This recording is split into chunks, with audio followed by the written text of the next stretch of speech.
Hi there, hello, this is me, it's Moscow here, and this is Leedsista Libre, the free podcast in which I bring you a recording of me some time ago so that you can listen to it sometime now. And this is on a theme that's reflected on the Leedsista website this week, where there's a long A to Z entry on Danny Mills, who is not one of my favourites, and if you want all the reasons why he is a more significant part of Leeds United's early millennium downfall than either Goldfish or Seth Johnson, you can find all that on Leedsista.com.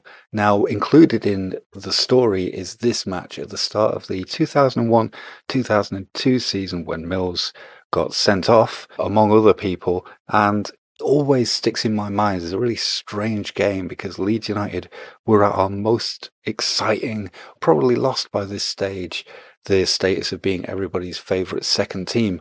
We seem to be throwing that back in everybody's faces in really bizarre ways and not even having a good time doing it. Parts of this game seem wonderful in retrospect of just how malevolent it was, which can be a lot of fun. There's a bit where Leeds fans are olaying blocks instead of passes, but there's also a part of it where you could see the signs that things were not all going great at Leeds United. Around the same time, very much turn of the century themed at the moment, on Friday you can read on Leedsista.com about our trip to Anderlecht in the Champions League. You can already go there and read about the game at home to Anderlecht in the Champions League, along with all the other Champions League games. They are all there for you to read about, plus a match report on us soundly beating Birmingham in the FA Cup. Very smooth ride past the Brummies on Sunday. Well, that's overplaying it a little bit, but we are going to win the FA Cup, so that's great. Enjoy listening to this. Go to Leedsista.com for more. Leeds United had just finished their best European campaign in recent memory. Since spending £18 million on Rio Ferdinand, their Premier League form had been worthy of a title. Robbie Keane's £12 million transfer was confirmed in the summer, giving Leeds one of the most formidable attacks in the country. Morale was high. The papers were lapping up photos of Ian Hart driving a yellow Reliant Robin after being elected the week's worst trainer. The Premiership had a new look on a new channel, Des Lynam hosting the prime-time highlights at 7 p.m. on ITV, with Andy Townsend in a tactics truck, and Leeds were tipped to be champions. A UEFA Cup adventure offered another route to glory, and Peter Ridsdale was speaking confidently about the future and building a brand new stadium built for free with sponsors' money. So what was up with them? Southampton were beaten on the opening day at Elland Road, although it took a brave strike from Lee Bowyer and a super sub appearance from Alan Smith, replacing Keane, to raise the game from its dull grind. A win was a win, but the performance underwhelmed fans who had come flocking to Elland Road to see David O'Leary and Eddie Gray's vivacious young team bringing in the new millennium. In 2001, a bench reshuffle brought Brian Kidd closer to O'Leary, and with him the idea that the babies now had to grow up, prove the worth of the investment made in them, and win something. And at Highbury, they looked like a bunch of moody teenagers, and not only on the pitch. "Tackle one," said Andy Gray, commentating on Sky. 23 seconds in.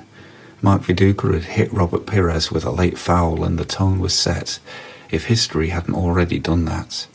Working backwards, the bookings count was 4-3 to the home team in Arsenal's 2-1 win at Highbury in May. Martin Keown was still awaiting an FA hearing about elbowing Mark Viduka in that one. When Leeds had won 1-0 at Elland Road, Arsenal took the yellow on as 7-1, plus an FA charge against Patrick Vieira for kicking Olivier Dacour in the throat as he fell in a tackle, and O'Leary's complaint that Robert Pires had called him a whore. In April 2000, in Leeds' 4-0 defeat at Elland Road, Hart was sent off before half-time. In December 1999, Arsenal won 2-0 at Highbury, but lost 4-3 on bookings. And on the famous night in May 1999, when Jimmy Hasselbank denied Arsenal a title in the 86th minute, the yellow cards ended Leeds 4, Arsenal 5. That had origins in the previous December's game at Highbury, when Gilles Grimondi was sent off for headbutting Smith in a 3-1 Arsenal win. The fixture was a powder keg filled with fireworks wired up to a detonator in the hands of a toddler. or Danny Mills, who pushed Andy Cole over for no reason as he took a throw-in in the 5th minute. Leeds seemed determined to play the occasion and push referee Jeff Winter as far as they could, a cliff edge they reached in the 17th minute when Eirik Bakker was booked for a foul on Ray Parlour. 2 minutes later, Decor was booked for his second late foul on Vieira. 3 minutes after that, Bowyer took a yellow for going in late on Laurent, and 4 minutes after that, Mills had an overdue card for going over the top on Freddie Ljungberg. Leeds had picked up 4 bookings in 10 minutes, and Mills kept trying his luck, trampling over Thierry Henry. Arsene Wenger's squad never hid their dislike of Leeds United's players, but here they seemed more bemused than angry about the self-destructive way their blue-shirted enemies were kicking themselves into trouble. The general confusion allowed Leeds to lead, though. Nobody was sure which of 2 fouls Winter had given Leeds a free kick for, but while that was being discussed, Hearts put the ball down and curled it around David Seaman's disorganised wall. If ever a goal was calculated to piss Arsenal off, this was it. Arsenal were playing the better football and equalised 4 minutes later. Running into space, Mills had left. Ashley Cole's shot then deflected off the right back and was headed in by the very alert Sylvain Wiltord. Leeds were being forced backwards, counter-attacking when they could, not helped when Smith succumbed to an ankle injury he'd carried through the first half. A minute into the second, David Batty replaced him, Leeds matching up against Arsenal's midfield and leaving Viduka up front on his own. That was fine by him. Harry Kewell gave him the ball and, without anyone's help, Viduka dribbled away from Tony Adams, making the defender look very old. Sol Campbell, making his debut, was nowhere to be seen. From the edge of the area, Viduka's shot cracked into the bottom corner, and Leeds had the lead back. United now set in to repel Perez's pace and Dennis Bergkamp's smarts, brought on in place of Parlour. At one point it took 4 players to tackle him, but Leeds got it done. Beneath it all was the temperature. Henry fouled Mills, who refused to shake his hand of apology. Decor kept going for Vieira. Perez tried to start fights after Cole's foul on Bowyer, rushing into Ferdinand's face and shushing him, then shoving Mills to the ground while the ball was out of play. Nigel Martin yelled at Laurent for diving and pleading for a penalty, and Viduka took a yellow card for bringing Perez down from behind. That card, in the 75th minute, was United's first since the 18th minute, and came just after Arsenal had gathered 3 in 5 minutes.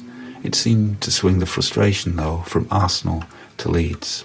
A fairly mild foul by Bowyer on Cole was one too many for Winter, who felt the battles on that wing had gone too far and showed Bowyer a second yellow.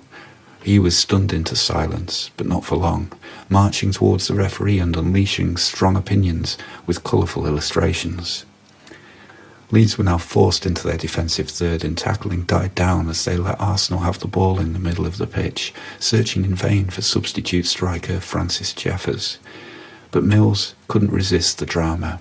Cole stayed down after they'd contested a 50-50, so Mills played a 1-2 off the Arsenal defender's backside that brought Winter rushing over with his second yellow.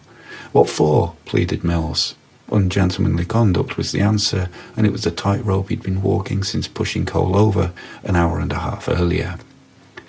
Wenger was now frantic, arguing with everybody as Leeds dithered over substitutions, protesting when Decor stayed down after a tackle.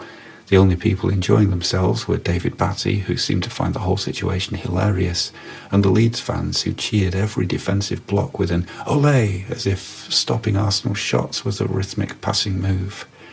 Leeds didn't have anyone in Arsenal's half, so whenever Martin cleared, he was giving the ball to Seaman and his defence time to reorganise, while willing the clock through 5 minutes of stoppage time. One person who didn't look to be enjoying himself was David O'Leary. While Brian Kidd barked instructions, Eddie Gray gave orders to the subs, and his staff argued with Wenger, Leeds manager sat slumped on his bench, his arms folded, gazing towards the pitch but not at the action. The game was concluding with tussle, effort and excitement, United's players battling to the last as they secured O'Leary's first win as manager at the club he'd represented for so long as a player. But while it all went on around him, he looked as sulky as a grounded teenager on Saturday night. "Our spirit and togetherness got us through," O'Leary said at the end. "It's a fantastic 3 points. I'm not a cautious person, but I would have taken a draw before the game." How a point at Highbury would have helped O'Leary's stated ambition to win the title that season wasn't clear. Why Leeds, with the attacking talents of Viduka, Kewell and Keane available and the world's most expensive defender at the back, was starting the new season by adopting the scrapping tactics of 1980s Wimbledon wasn't obvious either. Nor why O'Leary, who used to greet wins like this by striding onto the pitch, all smiles, embracing his players and taking the applause, was now sullen in a back seat on the touchline. But the Premier League table didn't lie. By the end of the week, other sides still had games in hand, but Manchester United, Arsenal and Spurs had already dropped points. Only Bolton and Leeds had 2 wins from 2.